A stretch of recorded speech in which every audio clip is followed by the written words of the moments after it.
នេះសំណាងឲ្យដែលមើលឃើញវីដេអូគេផុសតាម Facebook ហើយអត់កាត់ផ្កាចោលបាទផ្កាមានប្រមាណទុកទាំងអស់ឥឡូវមកតង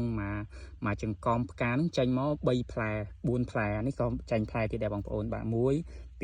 3 4បាទ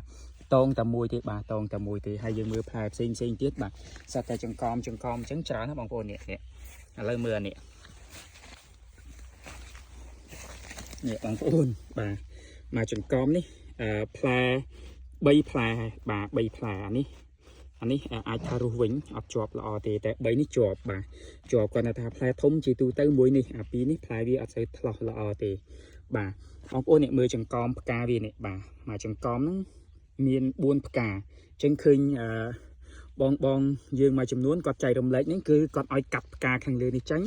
ទុកតែមួយនេះទេគាត់ថាអាលើនេះអត់ជាប់ផ្លែទេបាទជាប់ផ្លែតែមួយនេះជាទូទៅវាអញ្ចឹងបងប្អូនប៉ុន្តែពេលខ្លះហ្នឹងគឺវាជាប់ច្រើនដែរដូចនៅទីនេះអញ្ចឹងបាទដូចនៅទីនេះអញ្ចឹងហើយដូចអាលើនេះទៀតណាបងប្អូននេះមកចង្កំខាងលើណាអាចនឹងជាប់2នេះបាទ1 2បាទ1នេះ2នេះហើយអាខាងលើនេះអាចនឹងរស់អញ្ចឹងផ្កាត្រប់បងប្អូនកុំព្យាយាមកាត់ចោលកុំឃើញគេផុស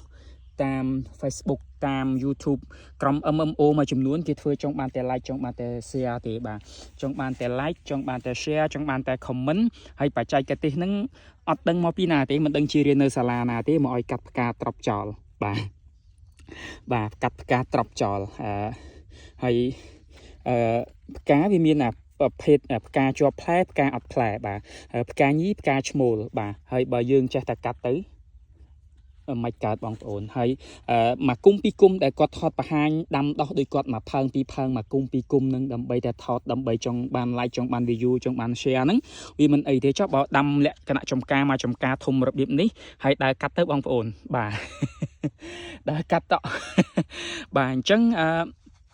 បច្ចេកទេសដែលមានបង្ហាញនៅតាម Facebook តាម YouTube មួយចំនួនគឺជាក្រុម MMO ចង់បាន like ចង់បាន share ចង់បានតែ comment ទេបងប្អូនហើយឃើញមើលទៅមិនតំណងហ្នឹងចុចអ៊ុសរំលងឬក៏ចុចខ្វែងចោលតែហ្មងទៅបាទកុំយកមកសាក់លបងអីมันអាចទៅរួចទេបាទมันអាចទៅរួចទេហើយឃើញមានការចែករំលែកច្រើនល្អប៉ុន្តែមានបងយើងមួយចំនួនទូចបទពិសោធន៍ក៏ដូចជាបច្ចេកទេសរបស់គាត់ហ្នឹងគឺអត់សមស្របទេបាទអត់សមស្របទេគេធ្វើហ្នឹងគឺគេមិនចង់ចែករំលែកពីបច្ចេកទេសទេធ្វើគេចង់បានតែ like ចង់បានតែ share ចង់បានតែ comment ប៉ុណ្ណោះអញ្ចឹងបងប្អូនប្រភពនៃចំណេះដឹងពិតជាសំខាន់បាទបងប្អូនត្រូវច្បាស់ថាប្រភពដែលបងប្អូនមើលហ្នឹងគេធ្វើហ្នឹងគឺជាការចែករំលែកពិតប្រាកដឬក៏ចង់បានតែ like ចង់បានតែ share ឬក៏ដើម្បីតែលក់ផលិតផលរបស់គេទេបាទអ្នកខ្លះចែករំលែកចំណេះដឹងចែកលក់ផលិតផលបាទលក់កូនឈើលក់ជីលក់ថ្នាំលក់នេះលក់នោះអីអញ្ចឹងទៅបាទវាមិនខុសអីទេវាជារឿងល្អដែរដែលគាត់ចែករំលែកហើយគាត់ឆ្លៀតពេលដើម្បីបានចំណូលខ្លះប៉ុន្តែ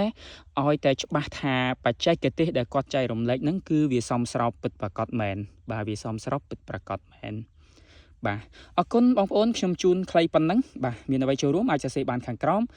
ជួបគ្នានៅពេលក្រោយទៀត